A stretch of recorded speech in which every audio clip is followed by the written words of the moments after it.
Lindsay Graham पे। Lindsay Graham कौन है? आप जानते हैं, ट्रम्प का माउथ पीस है। लिंडसी ग्राहम जो कहता, मान लीजिए ट्रम्प कहलवाता है, ट्रम्प कहना चाहता है, अनऑफिशियल स्पोक्स पर्सन है ट्रम्प का, most powerful than anybody else. क्योंकि पाकिस्तान की फजीयत अभी और भी है, पहले जरा लिंडसी ग्राहम वाला निपटाते हैं। लिंडसी ग्राहम कह रहा भाई, I know what ever president is doing is good, I know what ever president is doing is, he has a plan, he has a vision, इत्यादि इत्यादि इत्यादि।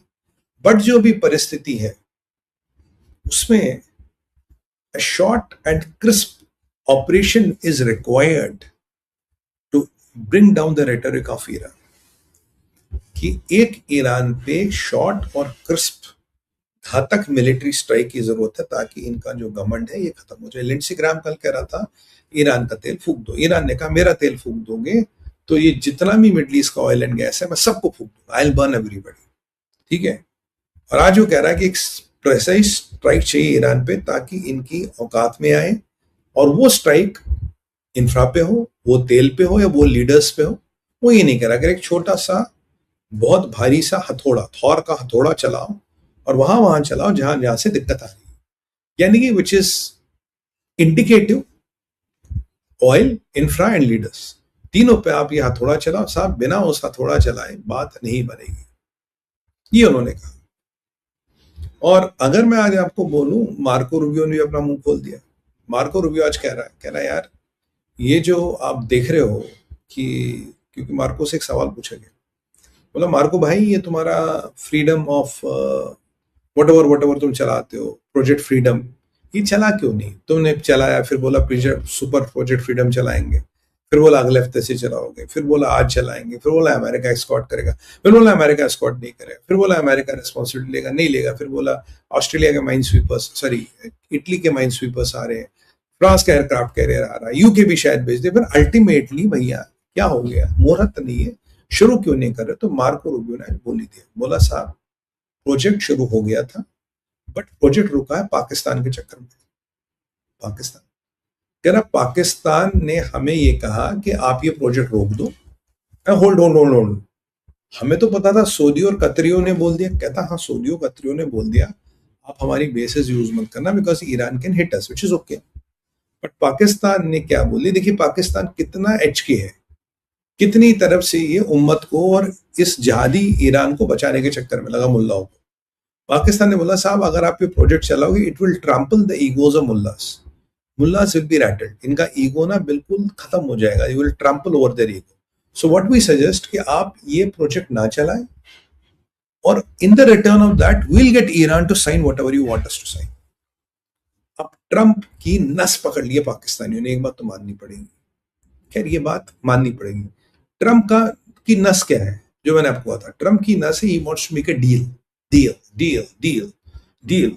उसको एक ना एक ओसीडी है डील का, he has a OCD about deal, he is not logical at times when it comes to deal. और पाकिस्तान ने यही पेच इसका दबाया, कह रहा साहब I can get you the deal boss, I can get you the deal but you have to stop this operation freedom. अगर ऑपरेशन फ्रीडम आप रोकोगे तो हम आपको डील ला देंगे और जो आपको चाहिए वो ला देंगे। ये तब तक तीसरी या चौथी बार हो गया था। तो ट्रंप भाई जिसको डील का ओसीडी है उसने बोला हाँ जरूर, क्यों नहीं, आप हमें डील लाइए, हम रोक देंगे साहब। तो पाकिस्तान के कहने पे मार्को रूबियो कंफर्म करते हैं कि ऑपरेशन फ्रीडम रुका, ऑपरेशन फ्रीडम प्लस रुका, ऑपरेशन फ्रीडम को जो फिर स्टार्ट करना था वो भी रुक गया। Pakistan promises will get Iran to sign the deal. और हुआ क्या, कुछ भी नहीं, पाकिस्तानियों ने डील नहीं की और मोहसिन नकवी आके बैठ गया इस्लामाबाद, कह रहा जनाब ईरानी नहीं मान रहे, जनाब क्या करें, वो तो मान नहीं रहे। फिर तैयब अर्दोगन ने चाल चली, कह रहा फ्लोटेला भेजो भैया, इजराइल को लपेटो। अब जब इजराइल के फ्लोटेला आए तो बेंजामिन नेतन्याहू खुद कॉन्फ्रेंस रूम में went, he was coordinating with the commandos, those elite commandos, and they would have even taken down the flotilla अगर ये नहीं मानते। इजराइल वो ठोक देता, साइप्रस के आसपास रोका, इजराइल के वाटर से आन के लारनाका भेज दिया, लारनाका के एयरपोर्ट पे चलो बेटा घर जाओ, ये कश्तियां वस्तियां यहीं छोड़ दो, साइप्रस टूरिज्म के काम आएगी। अच्छी बात है, साइप्रस में मैं रहा हूँ तो बेचारों को टूरिज्म में काम आएगी, अच्छे लोग हैं, the very beautiful nice Greek people. Greek Cyprus में रहा, ऑफकोर्स टर्किश में तो रहूंगा नहीं, वो तो 50 साल पीछे वक्त में है। तो ये उन्होंने इसराइल ने कर लिया और बेंजामिन नेतन्याहू ने बोल दिया इसराइल के आसपास आओगे बेटा जला देंगे। सबकी हालत खराब, सबकी हालत खस्ता, सबकी हालत बहुत टाइट कि what the hell do we do ना। तो ये एक नया अध्याय, एक नया what do you call this, एक नया एक नई चीज खुल गई है मार्केट में। So now they have able to stop the flow tailors. अब जब ईरान को लगा कि बात नहीं बन रही, मेरा रेटोरिक काम नहीं कर रहा, देखिए दिया जब बुझने वाला ना उसकी लो बढ़ती है। उनको पता, they are going for bluff. Understand Iran, they are going for bluff, they know except bluff, they have no other way. Militarily they can not, military they can not. China ने हाथ ईरान से खींच लिया। अगर China negotiate भी नहीं कर रहा, पर चाइना अब ईरान की मदद भी नहीं करेगा, इतनी डील तो हो गई।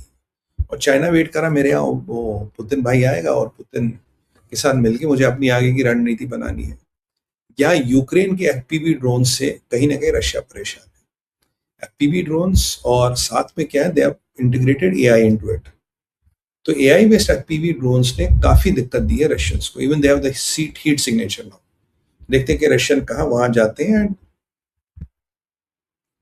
और अभी जो रशिया में अटैक हुआ यूक्रेनियों का, उसमें हमारे भारतीय मूल के कुछ भाई, 1 या 2 लोगों की भी मृत्यु हुई। ओम शांति, प्रभु उनकी आत्मा को शांति दे। देखिए अब मैं यूक्रेन को कभी दोस्त तो मानता नहीं, मैं रशिया को दोस्त मानता हूँ।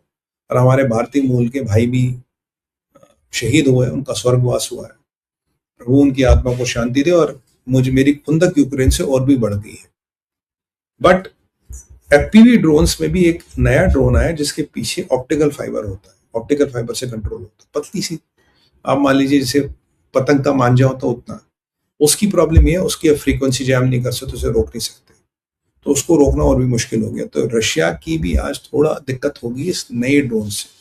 और यही टेक्नोलॉजी कहीं ना कहीं हमास के पास भी देखी गई है।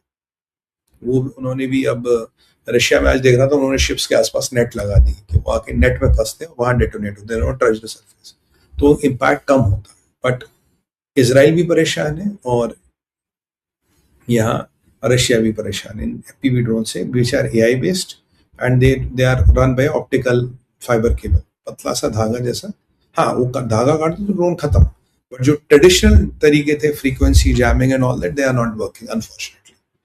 तो यहाँ रशिया भी चाहता है कि वो ईरान के लफड़े में ना पड़े, क्योंकि यूक्रेन उसे बहुत तंग कर रहा है। ये मानने की बात है, पहली बार मैं आपको कह रहा हूँ, यूक्रेन अब उसे तंग कर रहा है और पुतिन थोड़ा हिल रहे हैं। तो Putin will again not want to get into Iran mess.